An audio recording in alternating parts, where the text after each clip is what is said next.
have to sit there and watch me read a book. That will be nice. People can just listen, they can drink their tea or eat their dinner or whatever is happening in their lives. Okay, cool. I have no idea how many. I picked out some stories that I like that I think are, more appropriate for this and maybe not quite as risque as others. But I don't have any idea how long it's going to take. I mean, how many I'll be able to read, but anyway. Yeah, you can just feel it out, and we can use our whole allotted hour, or we don't have to. You can kind of just see, like, if your voice gets tired and you don't want to read that whole time, that's fine. We can do some questions. Okay. Just however it works out is totally fine. Now, so what is your name? You're the new person? Noelle. Noelle. And are you from this area? I'm not from this area. I'm actually originally from New York, but I've spent many, many years traveling, and I lived in Maine for a few years, and this Deer Isle area always called me, and I finally made it home. Well, welcome. Welcome. Thank you. Thank you. So it's 4 p.m. now. I wonder, we definitely have people signing on. So welcome, everyone. If you would like to share where you're from in the chat box and why you're interested in being here tonight with us with Carol, please feel free to do that. We always love to hear from people since we can't see your faces. I think we'll just slowly start with introductions, and probably a few more people will sign on as we're doing so.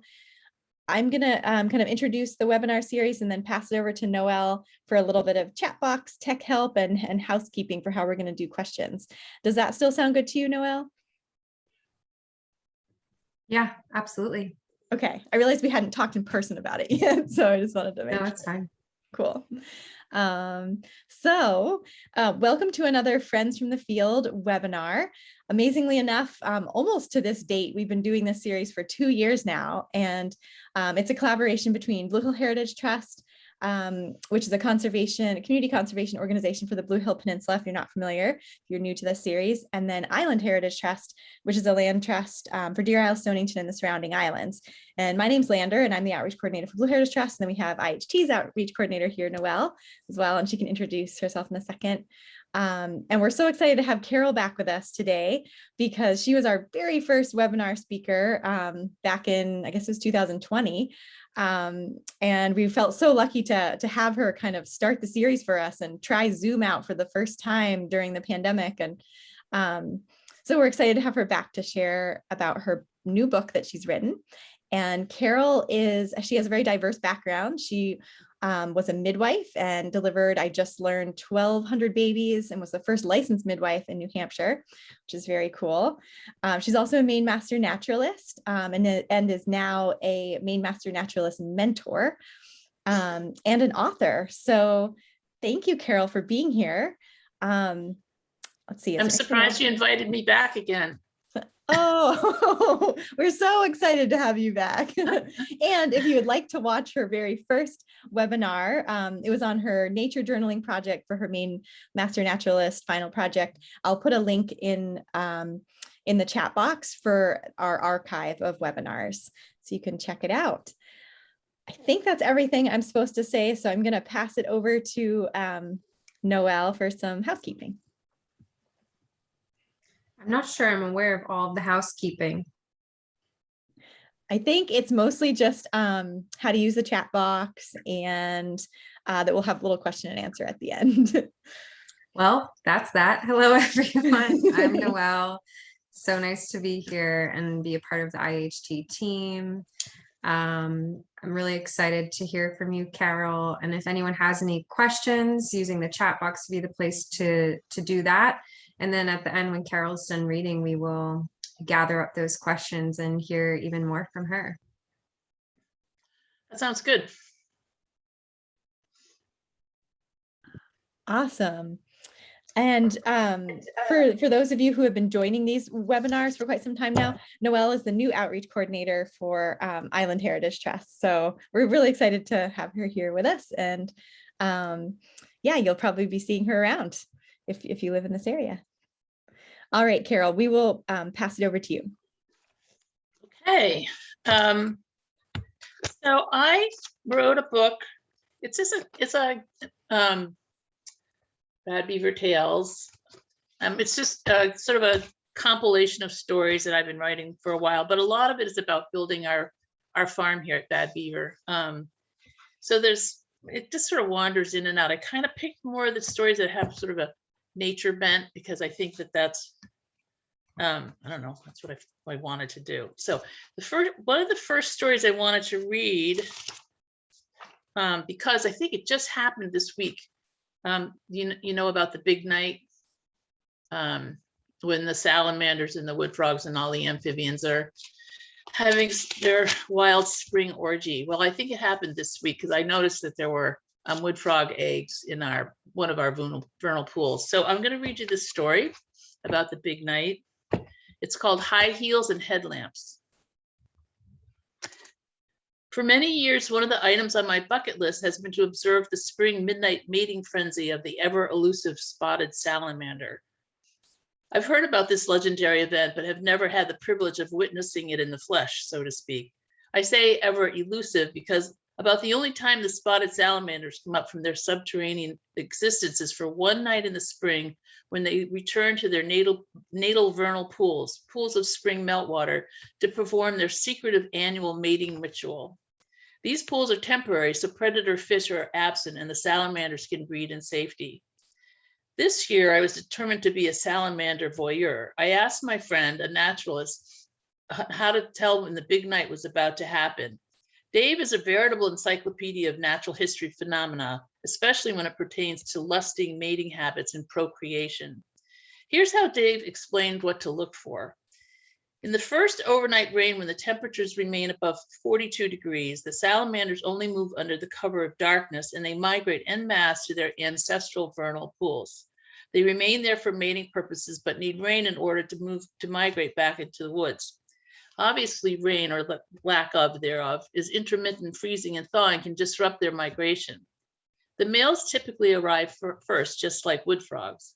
A really good proxy for when to pay close attention is when you hear the very first spring peeper calls, the earliest single spring peeper. Also when you hear the wood frogs by day, like quacking ducks in the vernal pools. Dave continued with his directions. Salamanders make no vocalizations, even during mating. They hide beneath leaf litter each day. The only way to watch their slimy dances with a flashlight and going out to a vernal pool on a rainy night, often called the big night. You'd feel the same way if you only mated once a year. Males attend females while wafting pheromones with their tails and nudging the often larger females to go down to the bottom of the pool to collect a few sperm packets called spermatophores from the bottom. It's an amazing backyard ritual that few people ever see because you have to go out on a cold April rain with a flashlight and stand in a vernal pool in the dark woods. That's a hell of a commitment. Now I was more determined than ever to invade the salamander's sexual privacy.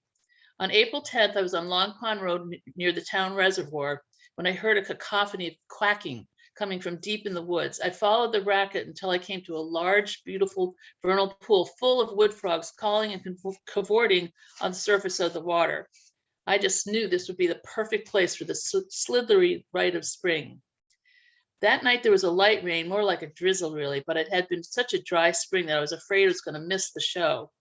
I dragged Tom out there at 10 p.m. anyway. I bribed him by packing up some snacks and a jug of cheap wine. We trooped through the dark woods, but when we got there, nothing, nada, dit squat. We were met with an eerie silence, no movement in the water either, not a frog quack to be heard. I was so disappointed. I was beginning to think the whole orgiastic event was a figment of some bioporn writer's lusty imagination. I gave up on seeing the magical dancing salamanders until next year.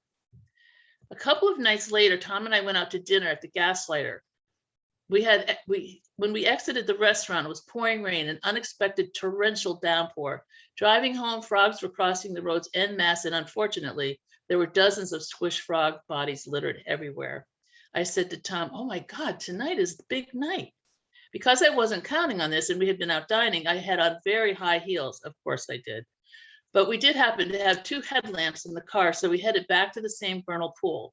I stumbled through the dank woods in my stilettos, trying desperately not to break my ankle. As I hobbled up to the far side of the pool, there they were. Shining in our headlamps in the leaves on the bottom of the pool were those ever elusive, horny salamanders. There were dozens of writhing balls of spiraling salamanders weaving in and out and around each other. I couldn't believe how excited I was. What an honor. This was the nuts. I watched mesmerized at the courtship dance driven solely by odor. The salamanders themselves looked beautiful and glistening in the flashlights. They were about 6 inches long, jet black with bright yellow spots running along their sides. They began by rubbing their chins together gently and then circled each other in the bottom of the pond, placing their heads under each other's tails as they spun around and around. The male then climbed on the female's back and repeatedly rubbed his chin against her. Then he would try to lure her away by wiggling the tip of his tail enticingly, thus apparently wafting the pheromones to direct her to his spermatophore. How unbelievably sexy is that? In this dreamy state, they spiraled around and around each other, dancing in total silence. I was in awe. What was it about this dance that is so soulful? I think there's something about the pheromone lust, gentle chin rubbing, spiraling slow dance in the ancestral pool that reminds one about the cycles of the seasons, the emergence of spring and fertility and rebirth and the wonder of life itself. I looked over at Tom, who was squatting next to me, shining his headlamp beam into the pool, enjoying the show immensely. What other man in the world would put up with my insanity like this? What a gift he is, he said, looking for love in all the right places. Tom plucked a mystical spinning salamander out of the pool and gently placed it in my hand. I said coitus interruptus and let my smooth amphibian go back to his date. Ah, but what was this? Did I just get a waft of human pheromones? I leaned over and began rubbing my chin seductively against Tom's shoulder. He grinned at me with rain dripping off his nose. He said, "Let's go home." Bucket list number 13, check. I'm trying to keep it clean, girls. All right, so here's another one. How the name Bad Beaver came to be. We have bad beavers. Not only bad, we have mason beavers. When Tom and I first purchased our land in Ellsworth, a beaver dam was partially flooding the big main field that once had been a cattle farm in the early 1900s, the field where we wanted to build our house. Now the east side of the field was under about 2 feet of water, complete with beautiful blue flag irises. Tom said straight away that this was not acceptable. The beavers would have to go. One of our rare marital spats ensued. I think I won. Having drawn the line at mammalian violence, I said, Tom would simply have to outsmart them. How hard could this be?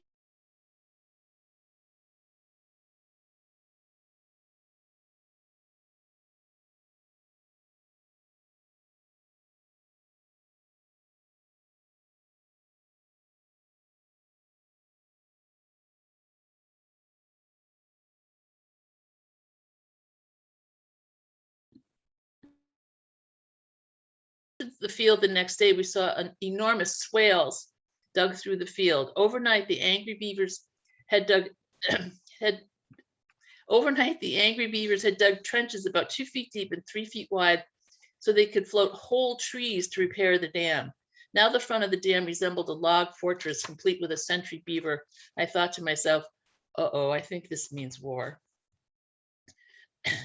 Tom, not to be outdone by this engineering marvel and not having rodent incisor teeth, resorted to his trusty Husqvarna. He got busy with his chainsaw and removed a whole front section of the dam. Now the water was rushing out at a tremendous rate. We could tell by the damp rings on the skeletal dead trees in the pond that the water was lowered by about 2 feet. That should fix the little buggers, Tom said confidently. When we returned a few days later, our mouths dropped open in absolute shock. The beavers had repaired the dam with rocks. They swam on their backs carrying rocks the size of melons on their chests. Then they mortared the rocks in with clay. The whole dam resembled the Tower of London. We had mason beavers. Apparently, only a small aberrant branch of the beaver family has this rare double recessive gene to employ masonry. Now we had to resort to some serious ingenuity, so we Googled beaver removal. First, Tom got a plan for a beaver deceiver, which he installed immediately. This was a wooden sluice-like contraption he made that had thick wire mesh on the underside. The theory being that beavers can't figure out how to dam something upside down. Right. This did deceive them for about 2 whole weeks, which incidentally is the longest time anything has worked. Next came the beaver baffler, which was some kind of elbow PVC gizmo with holes drilled along the side. We can't even find that anymore. We have no idea what the beavers did with it. They hid it. Excuse me. And so the contest between wonderful man and intelligent rodent continues to this day. I did notice this spring that it looks like the Beaver Lodge has a second-story addition and a couple of new flower boxes out in front. So I have pictures, but I know they won't show up on very well on the computer, but I have pictures of the lodge, which is, by the way, still there. Cool.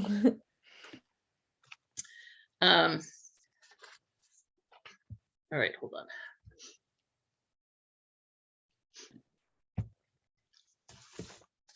Are you able to hear me okay? Yeah, from my end, I Okay. can hear. Okay, I can great. hear well. This story is called The Owl on the Highway. I was bone tired. All I wanted to do was get back to my friend's house where I'd been staying, have a glass of wine, and then crawl into bed for a couple of days. I had been up for almost 24 hours now, catching babies at the maternity hospital where I had been moonlighting in Rumford, Maine. There had been just an unprecedented tsunami of births, which I assume must be the aftermath of the autumnal full moon. It was dusk and I could barely keep my eyes open as I drove down Route 2 back to Bethel to my friend's warm and cozy home. As I drove, a tractor trailer going in the opposite direction passed a large pile of feathers in the middle of the highway and whipped up a huge wing that signaled to me. Splayed barred feathers with enormous wingspan. I slammed on my brakes. That was an owl's wing. I pulled over to the side of the highway and ran to the middle of the road. In the middle of the pile of feathers, a head with enormous brown eyes looked up at me. Oh my God, it's a large barred owl and it's still alive. The owl blinked and continued to stare at me. He must have been hit when he was after some roadkill. Tractor trailers were screaming by us on both lanes of the highway. I had to get him out of there. One wing was bent at an unnatural angle behind his body. I squatted down and gently righted the wing to lie close to his body again. I scooped him up, the whole bird, and ran back to my car. I assumed that owl was in shock and in the process of dying because he just continued to stare calmly at me, looking deep into my eyes with his ridiculously huge black eyes. He looked so serene. My heart was breaking for him. I rocked him gently and talked to him softly as I waited for his light to go out. He continued to look directly at me. After about 10 minutes of this, I thought maybe he was still in shock. Still in shock and getting cold, so I sat in the driver's seat and turned on the heat of my car. After some more minutes of being scrutinized by those liquid brown eyes, I decided to drive to my friend's house. I called my friend, who was also a midwife, and told her to get her 2 daughters together to see this magnificent bird and to dim the lights and put her dog outside. I drove to Bethel, still cradling the owl in my arms. I decided to name him Ovid. I brought Ovid into my friend's house where her daughters gently stroked his beautiful barred feathers and talked softly to him. Excuse me. God.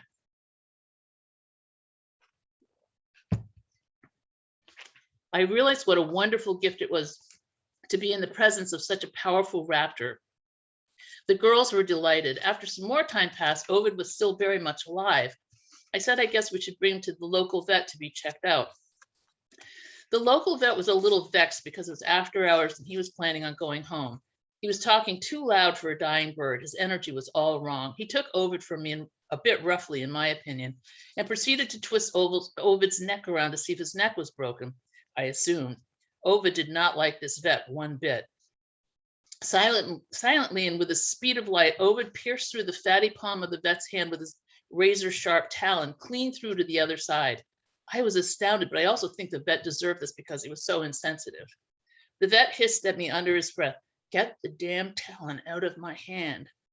The talon was like a thick, curved darning needle that had just effortlessly pierced through some semi-soft cheese. I pressed the pointed end of the talon that was sticking out of the vet's flesh and popped it out backwards, a clean puncture wound all the way through. Ovid retracted his foot. The vet was furious. I grinned at Ovid. I said, "Give me that owl." I grabbed Ovid and held him safely in my arms, turning my body away from the vet. The vet pointed to a large cardboard box in the corner. He said I could put the owl in there overnight until someone from his office could drive the owl to a raptor rehabilitator in the morning.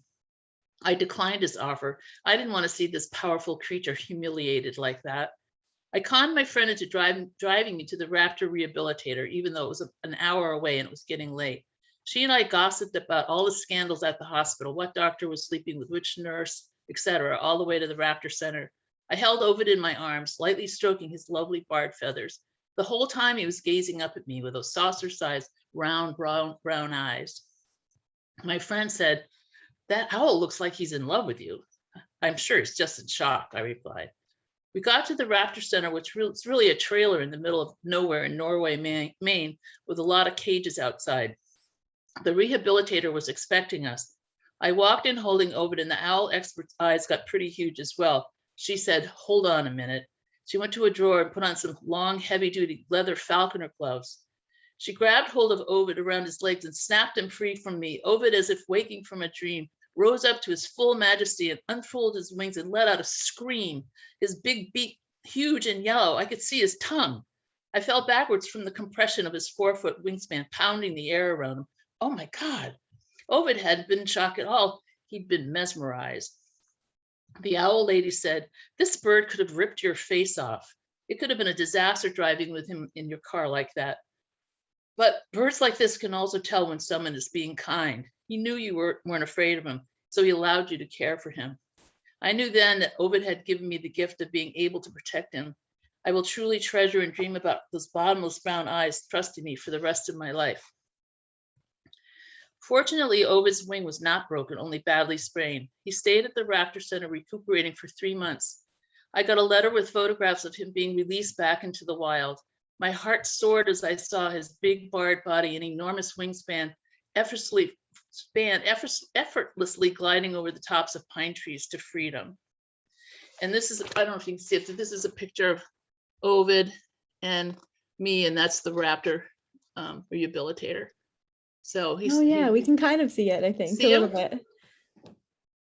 Oh yeah, isn't that it's a cool? little fuzzy, but we can Yeah. get glimpses of it. But he got released into the wild. That's amazing. All right, let's see what else did we. It's a lot of, oh, this is some fox stories. This is a couple of fox. This is actually more of a midwife story, but I'll read it anyway. Is that okay? It's not Of course, yeah, that sounds great.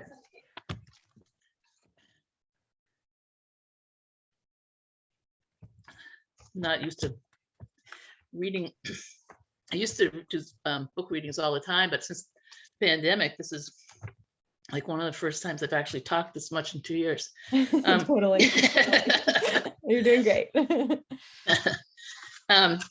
This story is called Baby Sam. I've been asked to be a guest speaker at the University of New Hampshire's nursing course, Making Babies. This is a wildly popular class, probably due to the number of topics that explore sexuality. This current class was huge, about 250 students, and they were all present on this day before the Christmas break because they were getting double extra credit just for showing up. Most of them were texting during my lecture, which I found to be unspeakably rude, but I guess that's just my Luddite age showing. I pressed on with my spiel about the history of midwifery in New Hampshire and in the US, trying my best to ignore the glare of smartphones illuminating the kids' faces. As I packed up to leave, a very smiley, young, cute man came bounding up to the podium and handed me a white envelope. He was adorable in that scruffy, rumpled hipster look. God, I really am showing my age. He was grinning from ear to ear. In the envelope was a photo of me, 20 years younger, holding a tightly swaddled newborn. I have a very distinct look of triumph on my face. The young man gave me a huge bear hug and said, "That's me. My name is Sam Carpenter, and you delivered me when I was born. I don't know if you remember my birth or not, but I wanted to give this picture of you, this picture of us." I looked at him with his impish smile and his t-shirt and his thrift store black suit coat, and I said, "Oh yes, I remember your birth all right. How could I forget?" I wondered how much he knew. I had delivered Sam's older brother, Nick, 12 years prior to Sam's birth. His parents were lovely people. His father, Bud, was a farrier, and his mother, Jane, was a rodeo queen. She gave birth to Nick in the winter of 1981. Jane was a quiet, strong, no-nonsense woman, and Nick's birth was just as straightforward. It was a pleasure to be there with him, and I got a year's worth of free shoeing in the bargain. Baby Nick grew into a strong and quiet young man. Apparently, Nick had a gift with horses in his own right and was becoming locally known for his ability to break and train green horses for riding. He was learning to become a farrier like his dad. When Nick was 12 years old, he and a group of his friends were swimming in Northwood Lake. Their mothers were standing knee-deep in water on the shore, chatting and sharing neighborhood gossip, when a drunken motorboater from Massachusetts came speeding too close to the shore. Jane watched in horror as the speedboat plowed into the swimming kids, killing Nick instantly with the propeller. When I heard of Nick's death, it seemed intolerable to me. My heart was breaking for Jane and Bud. The pain of losing a child was inconceivable to me, a grief too deep to comprehend. I felt as though I was bonded with Nick. As his midwife in the first degree to him at birth, I was forever connected to this child. And now I can envision only too well the long and impossibly slow road of healing that was ahead for his parents. What Jane didn't know at the moment she was standing on the shore witnessing her son's tragic end was that she was unexpectedly 1 month pregnant. The shock of this realization registered only mildly, as Jane was so engulfed in her grieving and mourning for Nick, she couldn't shift her focus. It was too soon. And as the weeks and months passed, it would continue to be too soon. As her pregnancy progressed, Jane asked me if I would again be her midwife. She felt that I could relate to what she was experiencing, as my late husband had also died in a violent manner only a few years earlier. I was only too familiar with death and the grieving process. We did a lot of grieving together, and truthfully, going through the pregnancy with Jane was incredibly healing for me. We pushed together through our pain. The steps and stages of grieving can be painfully slow, and instead of abating, Jane's sadness seemed to increase along with her pregnancy. She was a stoic and wonderful woman, but toward term, Jane's family and friends were concerned that she was not acknowledging the child she was carrying, that her emotions were too deluged with loving thoughts and memories of Nick. I personally thought she was doing a remarkable job of holding up, considering the circumstances, but I did feel it was time for Jane to shift her attention towards the new baby, at least a little bit. During a prenatal visit a couple of weeks before her due date, I led Jane in the guided visualization to help her bond with her baby. Through guided imagery, Jane tried hard to acknowledge her child within, but although she was very appreciative, she found she still couldn't make the shift. In her lingering grief, she simply could not fully embrace this new life. Jane went into labor soon after that visit. Driving to her home, I thought, either this is going to go really well, it's going to be really, really bad. Their house was a converted Shaker schoolhouse that they had renovated into a stunningly beautiful home. When I arrived, it was just Jane and Bud and Jane's sister. The three of them were sitting on the bed, quietly waiting. Jane was obviously in very active labor, but she never did fuss much. I sat at the end of the bed and observed the laboring trio. Bud held Jane, and then Jane's sister started singing to her. Her sister's voice was so clear and true, it sounded like a flute. She sang to her sister without stopping for 2 hours, a haunting, lovely melody. She literally sang the baby out. As Jane's sister sang to her with all her soul, Bud cradled her in his arms, and Jane pushed her new baby out into the world. I received the baby and handed him up to his parents. Jane's reaction to her new child was astounding. At first, she stared at him in shock, as though in complete disbelief and surprise at his presence. Then she acknowledged him and integrated his being. She gathered him to her tightly and began weeping tears of sorrow and also of the greatest joy. 2 decades later, Jane would say to me, "I think Sam saved my life." I was crying as well. It was a holy moment, and I was deeply thankful to be able to witness such a miracle. Jane had worked so hard through grief and pain, and now baby Sam was here and her life was to begin anew. I sat back and watched their meeting unfold. I think my eyes were transfixed by the candlelight, because I swear I could see a soft white glow like a halo around the four of them. My tears were from a boundless love of this sacred moment, the entering of a new life. Now, as my reverie ends, I look at this wonderful, exuberant kid, so friendly and engaging, with his mop of dark hair and the requisite 2-day-old stubble on his smiling face. I say again, Oh, Sam, I certainly do remember your birth. He grins and tells me that he plans to become an art teacher in high school and a farrier in the summer. Our picture is taken in front of the classroom blackboard. He gives me one last hug before we say goodbye. Sam says, I told my roommate as I was leaving for class that I was going to meet the woman who first touched me. My heart is melting. And this is the picture of me and baby Sam.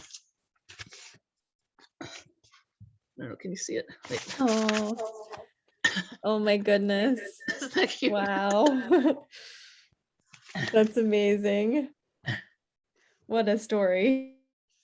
Yeah, I haven't, my first book is all stories like that. All right, so let's go back to nature. How about foxes? What do we have here?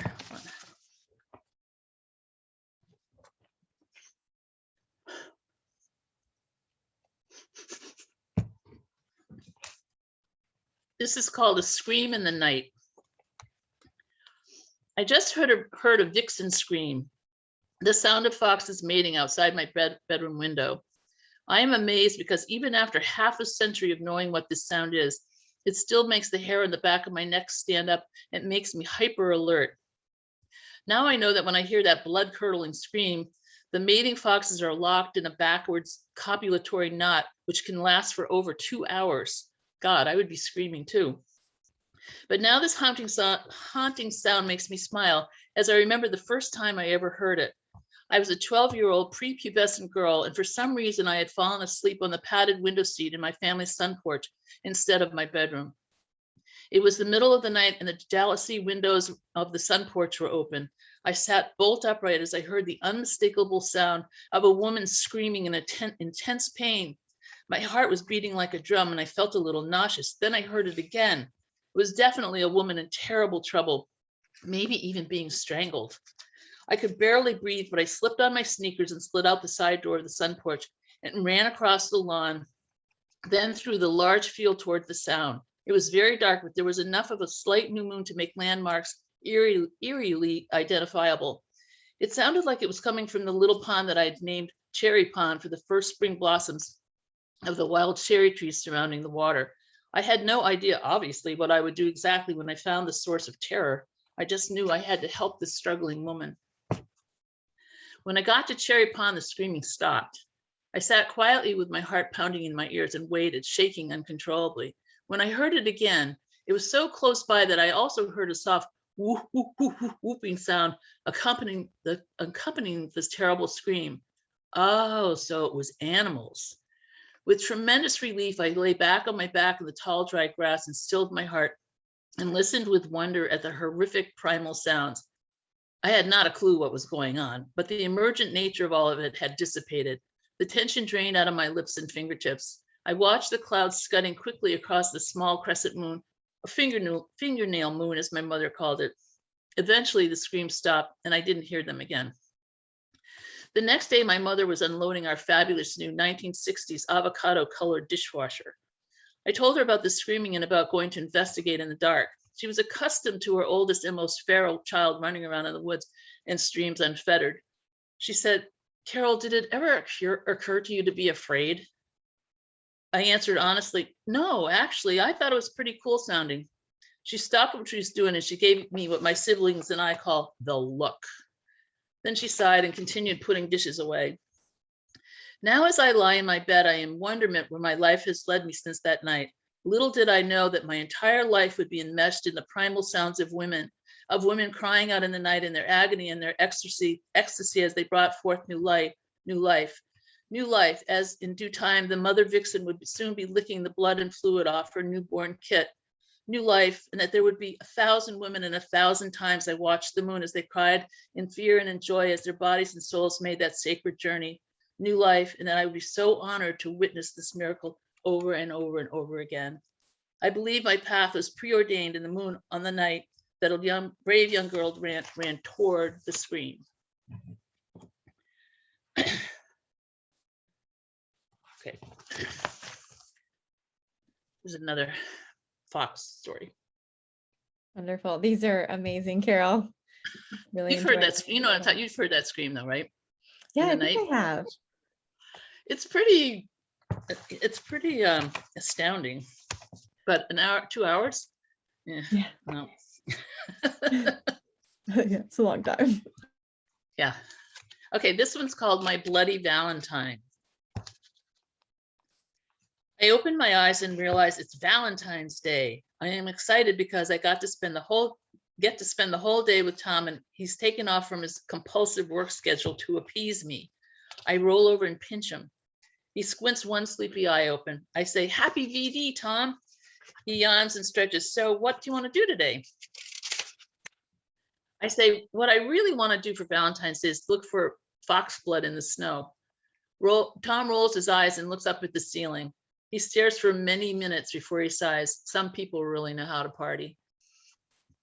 Probably not the sexiest thing he had in mind. I learned the day before when I did a winter mammal tracking that in mid-February, fox pair up as mating season begins. The female fox territorially marks the snow with her blood as she enters estrus, announcing that she is fertile. I have never seen this before. Tom gets up and begins to dress. I'm pretty sure I know of a place where we will see this. What a good sport. I quickly pack a picnic lunch. Tom grew up in this countryside when he was a kid. He and his brothers, the LaJoy boys, used to roam the woods far and wide. We drive to the hills that surround the water reservoir for the city of Concord. We park in front of the sign that says, "No trespassing, public water supply." We start hiking up a walking trail, our boots crunching in the snow. Our two black mutt girls, Gladys and Phaedra, are running around insanely happy to be in the wild, sniffing every little piece of scat they can find and then peeing on it. It really is so good to be out in the woods. After several minutes, the trail opens out onto a wide frozen beaver pond surrounded by snow-covered hills. I whisper, "Wow, I never knew this was here before. This is beautiful." Tom grins, "Yeah, I used to fish this pond when I was a kid." We walk around the perimeter of the pond, checking out animal tracks, snowshoe hares, fishers, coyotes, although it is increasingly harder to distinguish the coyote prints from our domestic dogs, who are still bounding around looking delirious with their tongues hanging out and their eyes bulging with excitement. We find several moss-covered porcupine dens in the banks along the edge of the pond. The entrance is filled with porcupine poop and tons of quills that have rubbed off as the porkies go in and out. We head off the pond and scramble up a ravine and up a hill that has the remains of an old fire tower at the summit. It's a pretty steep going, and halfway up the hill, I feel like I just might keel over and die. I'm gasping for air. Tom is bounding up ahead with the dogs, although in my defense, even the dogs have slowed down a little bit. They keep looking back at me as I hold my pathetic 60-plus-year-old butt up the trail. God, I have got to start exercising. Tom waits for me near the top as I huff and puff up to him, my face beet red. He looks down the hill and says with a trace of nostalgia in his voice, "My brother and Ken and I used to ride our mountain bikes up this hill when we were in our 20s. I look at him. Is he kidding? That was like, what, last year for him? Oh, what a Weisenheimer. We go over the top of the hill facing the north side where we get a clear view of Long Pond, the water reservoir, through the winter barren trees. The sky is overcast, leaden with coming snow. We find a great dry log and kick the snow in front of it in a circle to make a little fire to cook our hot dogs for lunch. I don't usually make a habit of eating nitrate-laden tube steaks, but for some reason, there's nothing better in the whole world than a hot dog burnt to char burnt, splitting over open fire with a little gray poupon. Getting the fire going in the snow damp leaves and miscellaneous wood takes a little patience, but Tom gets a rip-roaring, spark-crackling fire going soon enough. It feels cozy and warm. We sit together on the log with our hot dog sticks stuck in the coals, listening to the wiener fat start to make the coals sizzle. We place 2 tube steaks of mustard-covered bread, and we share a bottle of Chardonnay. I know, hot dogs with poulet-foussé, or fussy pussy, as Tom calls it. Oh, how tacky. I look at my husband. I am filled with such fondness for him. I toast him. "Tom, it doesn't get much better than this. Happy Lupercalia." He grins at me. "There's nothing else in the world I'd rather be doing right now. This sure beats being home on the couch watching the Daytona 500. At this moment, for some reason, Gladys and Phaedra get into a horrible fight over a prized stick. This hasn't happened in years. Why this stick isn't so important is beyond us, but they are seriously locked in a death grip. Both dogs were happily chewing at each end of the long stick, an arrangement that was fine until they got to the middle of the stick. Then bedlam ensued. Neither one will back down. The racket is deafening. It looks potentially physically damaging. The only thing I can think of to do is to break them up and stand up and clonk each dog on the head with the empty wine bottle. This gets their attention. They remove their teeth from each other's throats. Tom just looks at me. He says, honey, that's the most redneck thing I've ever seen in my life. Coming from him, that's something. When we are done with our Valentine snack, we trample out the fire with the snow and pack up to leave. Tom walks over the hill and I go to pee behind a pine tree. Peeing in the snow is a feat in itself, and the only sage advice I have for women in the winter is to be sure that you are not inadvertently squatting over the back of your parka. Otherwise, you'll be soggy and will have to pretend all the way home that you spilled wine on your coat. I speak from experience here. I follow Tom's tracks to where it's standing, looking out over a cliff. He turns to me and his eyes are sparkling. He points down to the huge granite outcropping below, and there they are. Woven in and out of the myriad caves is a network of bloody trails in the snow, vixen blood. I am speechless. I feel so honored and grateful to be able to witness this. I guess only a midwife would think that stumbling upon estrus blood in the wild is the coolest thing she has ever seen. Looking at all that blood, if I hadn't known in advance what was going on, I would have assumed it was carnage from a bloody demise of many hapless little varmints. This grisly scene makes me want to know more. Later, I researched estrus and vulpes vulpes. Here's what I find. Estrus refers to the phase when the female fox is sexually receptive or in heat. The vixen exhibits a sexually receptive behavior, a situation that may be signaled by visible physiologic changes. Proestrus, judged by vulval swelling and reddening, begins 7 days before estrus and is accompanied by a sanguineous, bloody discharge. A signal trait of estrus is the lordosis reflex, in which the vixen spontaneously elevates her hindquarters. A single mating followed by an extremely long copulatory lock, which can average 1 hour and 58 minutes. Ow, no wonder foxes scream so long and loud in the night. Satisfied that we have found what we were looking for, we slide and sidestep our way down the steep snow-covered incline back to the truck. Such an awe-inspiring, wonderful day. I so appreciate Tom for being such an understanding guy. Guess it's time to go home and practice my lordosis reflex. And this is a picture standing outside the cave, standing outside the cave where they lived. Oh, cool. That's so neat that you found it on the day you were out looking on Valentine's Day. I know. How special is that? I know. It was amazing. Okay, so what do we got?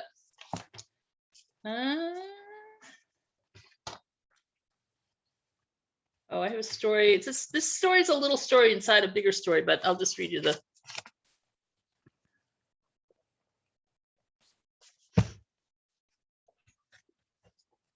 When I was 20 years old, some neighbor kids brought me a baby gray squirrel to tend to. A local boy had shot the mother squirrel in her nest, and all the other babies died except for this one. I was a natural history major in college at the time, so I consulted with my professors about the best way to care for this feeble female newborn squirrel. I ended up feeding her a concoction of yogurt and mashed oatmeal from an eyedropper. She began to get stronger and to grow. Actually, by the time the squirrel was a year old, she was huge. She was bigger than a house cat. I named her Bourgeois. I have no idea where that came from or why. I certainly didn't speak French. I called her Boujee for short. I fell madly in love with this animal and cared for her as anyone would for their pet. My house, which was an old Grange Hall in Bradford at the time, became full of stashes of walnuts and cranberries under every pillow and every crevice. When Boujee was extremely happy or startled, she would do a backflip straight up into the air. She was very playful and sometimes naughty, like when she would run up my body like it was a tree trunk and frantically dig into my head for no apparent reason. I remember at the time I took Boujee to St. Louis to visit my girlfriend, Nancy, who used to be my freight train hopping partner. Boujee and I went to Missouri from New Hampshire on a bus. I have no idea what I was thinking, but I hid Boujee in a fancy hat box and off we went on an overnight bus ride. Boujee was pretty good until the middle of the night when she made it very clear that she was getting pissed at being confined in such a small space for so long. It was quiet and dark on the bus, so I put Boujee on a leash and let her run back and forth above on the luggage rack. Unfortunately, a bleach blonde woman in the seat in front of us woke up and saw what probably looked like a giant rat running above her head. This woman had on more eye makeup than Tammy Faye Baker, which accented her eyeballs as they grew huge and she was about to scream. I quickly covered her mouth and told her that this was my pet. She looked at me like I was a freaking mad woman, and she continued to track my girl's movement out of the corner of her heavily mascaraed caked eye, but she didn't bust me by complaining to the driver. When we got to St. Louis, the city was experiencing a deadly heat wave. I was assigned to stay in the third floor garret apartment of Nancy's parents' brick house. It was so stifling hot up there that I spent a great deal of the time soaking in a large clawfoot bathtub drinking gin and tonics. Boujee was so hot she got peevish and growly. I gave her ice cubes, which she would lick and then turn them around and around in her paws like she did with walnuts. She loved those ice cubes. She loved them so much she stashed them all under a pillow.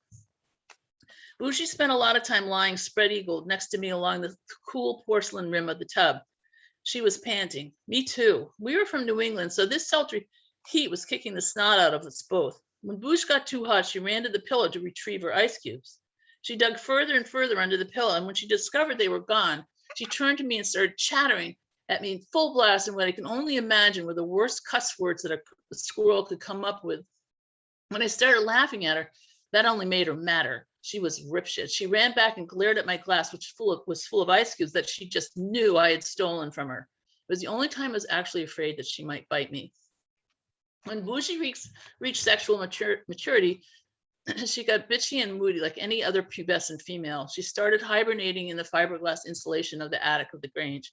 She got testy and screamed at me when I pulled her down, kind of equivalent, I guess, of a 14-year-old girl calling you a bad word and slamming the door to her bedroom and staying there for days. It was when Boujee started chewing the electrical wiring that I admitted she was depressed and needed to be reintroduced into the wild. I reintroduced her slowly. I had a little landlocked cabin in Newbury that overlooked the backside of Mount Sunapee. I took Boujee there and we camped out for the remainder of the summer into early fall. We took long walks in the woods. At first, Boujee stayed pretty close to me, running high above in the trees, but always coming when I called. Then I left her for a few days at a time. Every time I returned, I would call to her, and within a few minutes, a huge gray squirrel would gleefully pounce on my shoulder, sniffing my neck and greeting. It was breaking my heart, but I knew she was adapting well.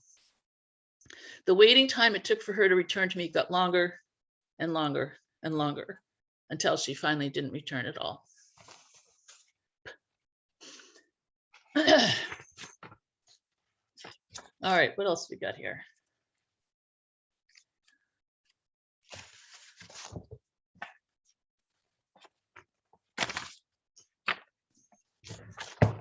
Looking at the time. Oh, we're good, right? We're still good. We're still good. Yeah, if you wanted to do one more story and then maybe there'd be a few minutes if people have questions. Sure. Cool. Thank you. So this is called Hillbilly Hot Tub Epiphany. Epiphany. Sudden realization, a sudden intuitive leap of understanding, especially through an ordinary but striking occurrence. We buried Gladys, the dog of Tom's heart, at Bad Beaver on a spring day that can be so typical of Maine in May, cold and windy with a nasty freezing drizzle, totally miserable. The weather matched our moods. It was a sweet celebration of her life, though. Several family members attended, as well as a few friends and neighbors who brought dogwood flowers. Tom dug a hole with Marianne, the excavator, next to Phaedra in the family cemetery. Gladys's body was shrouded in a pristine sheet that was entwined with gay yellow forsythia flowers. Tom carried her to the hole and gently laid her down with her snout facing east. I knew it was hard for him to see through his tears. We began the ceremony by greeting the four directions with burning sage and a prayer to the four grandmothers. Several of the group told fond stories and shared their favorite memories of Gladys. I told the story about when Gladys accidentally pushed me off the stairs at the Beeve and I landed on my back in front of the sink in the kitchen, with Gladys landing squarely on top of me. She thought it was terrific that I had volunteered to be her own personal airbag. Some friends brought some very expensive champagne and we all toasted Gladys, who had lived a long, great life. In the early evening, after all the friends had drifted away, Tom and I sat together in mutual miserableness. We were going to miss Gladdy terribly. Tom sat morosely staring out over the backfield. For some inexcusable reason, I added to the depression by starting to complain bitterly. I am so sick of this effing rain. I'm sick of it being cold and dreary. It seems like it's been raining for weeks now. I'm chilled to the very bone. All I want to be is warm and yummy. I whined on and on ad nauseum. Tom got up without saying a word and walked around to the side of the cabin. I could hear him rummaging around under the porch. Eventually, he reappeared dragging a large, very heavy porcelain-clad cast iron clawfoot bathtub. I'd forgotten about this tub. It was given to us by a New Hampshire friend who was retrofitting his bathroom. Tom wrestled the behemoth to the fire pit where we had nightly bonfires. We put the tub right in the center of the pit up on some rocks. Then he connected a garden hose to the frost-free fire hydrant that he had installed next to the front deck. But before he could fill the tub, he had to plug the holes that were left from the tub from the missing faucets and overflow drain.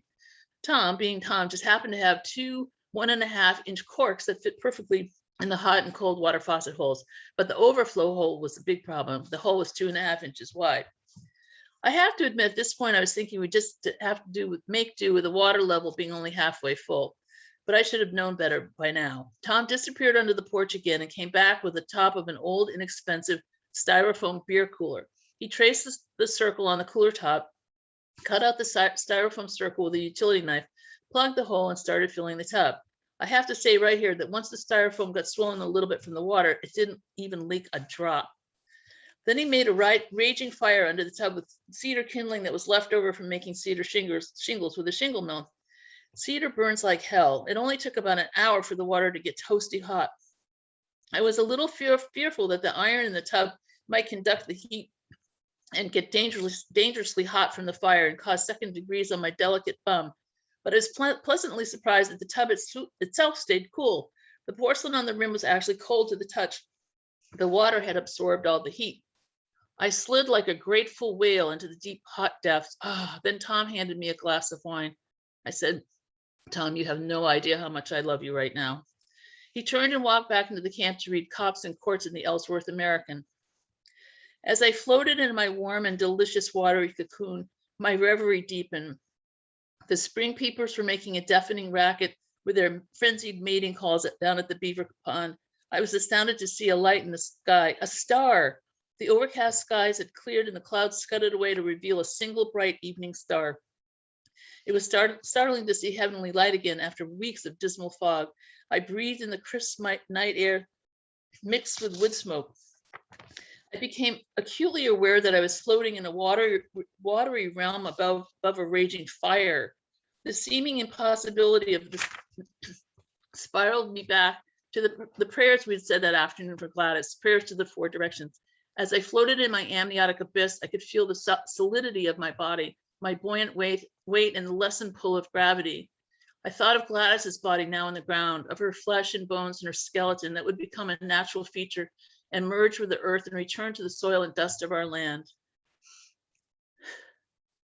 I knew at that moment that she had pulled away from us and left us behind. I knew that her spirit was traveling faster than the speed of light back to the center of all creation. I knew she was going home. Godspeed you on your journey, beloved Gladys. And here's the Hillbilly Hot Tub. Oh, wow. Incredible. Thank you so much, Carol. Those Welcome. stories are so profound and humorous, and I definitely started getting tears in my eyes at a few of them. So just really wonderful to listen to. I feel like the hour has flown by. Thank you. Thank you for sharing those moments in your life. If Yeah, anyone I has... agree. Oh, sorry. Go ahead, Noelle. Oh, that's okay. I would love to just take a moment to honor you, Carol, as a woman who's experienced really phenomenal things as a midwife, a maker, someone in relationship, just the courage that it takes to write those stories. And clearly you wrote them with such heart and transparency and authenticity. And I felt that with every story. I think I was so mesmerized because I really felt connected to you. And through heart, through humor, through some of those like more etheric, mystical moments, and also your earth connection. Just so beautiful. Thank you so much. What a gift to receive story from you. Thank you. Thank you so much. Yeah. Awesome. Thanks, Noelle. If anyone has any questions, you can put them in the chat box, or if you'd like to kind of raise your virtual hand, there's a little icon at the bottom of a hand. It looks like we have one question in the chat box so far. It's kind of a personal connection, I think. Carol, do you know Maria Colby, Wings of the Dawn, in your old hometown, Henniker? She would love your owl story. Oh, you know what? Someone, yes. I mean, I don't know her personally, but someone went there with an injured bird, I think, and she mentioned that she had already read that story. I don't know how she got it, but she had read that story. Yeah. Yeah, I'd like to meet her. I would definitely like to meet her, but I've heard that before. Lander, how come you turned into a crow? She disappeared. It's like, that's great. Well, I have a question. Okay. I have a question while we're waiting for any others to pop in the chat box. Are there any local bookstores that stock your books so that folks who are here and interested in getting all of these stories in their hands can purchase? I think Blue Hill, the bookstore in Blue Hill had some copies. I don't know if they still do or not. You can get it on Amazon. And I know some people would rather support the brick and mortar stores. I can definitely drop some more off at the Blue Hill bookstore. If they don't, I can't remember if they still have them or not. They had. Okay. Well, I'm sure people, if someone wants one, they could probably go in and request it, and I'm sure they could order it. But it's good to know that it's available on Amazon as well if people just want it right away. But so Blue Hill is, so my mother is actually in Parker Ridge at Blue Hill, and so I go there a lot. So I could just drop some off at the bookstore. I just haven't thought about it recently, but that would be great. I would love a copy, and I would definitely buy it from the Blue Hill bookstore. And I also have this is my first book, my memoir of being the first midwife licensed to practice. Lady's Hands, Lion's Heart. Wow. This one, this came out in 2010. This one is really my heart and soul, as far as all the struggle that midwives, first in the state and then nationally and then internationally. I actually flew to Australia to get the midwives in the United States incorporated, allowed into the World Health Organization's International Confederation of Midwives. So all that history, and then there's a bunch of birth stories and all, how it all came about, that we all ended up in the mid 70s sort of doing this. Oh, there he is. Hi, bud. Sorry, he had to come up with me.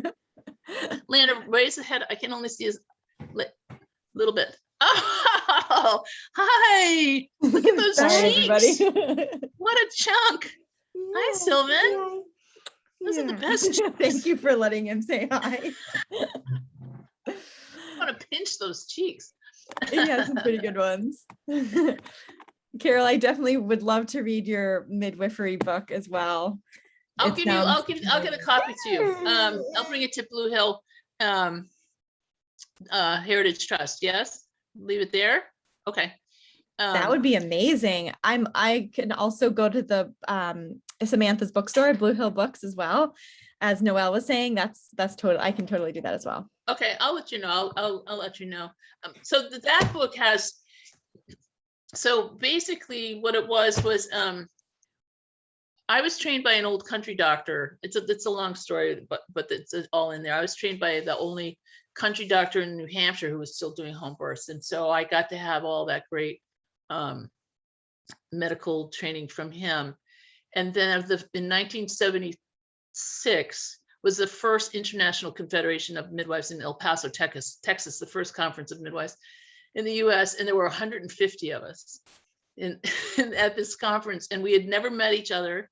And we just all realized that we were all doing the same thing at the same way at the same time. It was incredible.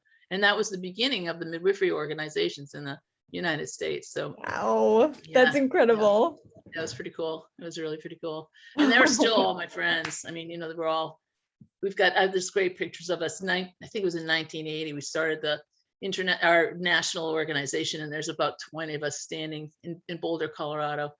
I'll send you a copy of the picture. It's pretty, and I'm at the top like, yes, I'm so excited to be with all these women, That's wonderful. Yeah, it was pretty heady stuff for sure. Totally. Sure.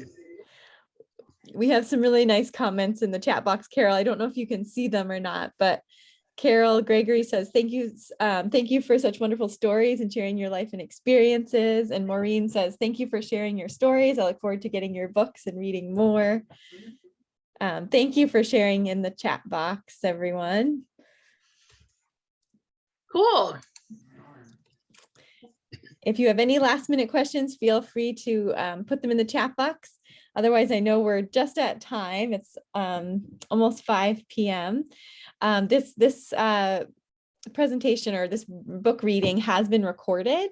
So we will put it up on our Blue Hill Heritage Trust YouTube page, and Island Heritage Trust will have it on their website as well. So if you'd like to share it with friends, Carol has generously said we can use the recording. Oh, so this woman, Judy Edwards, I've known Carol forever and really appreciate.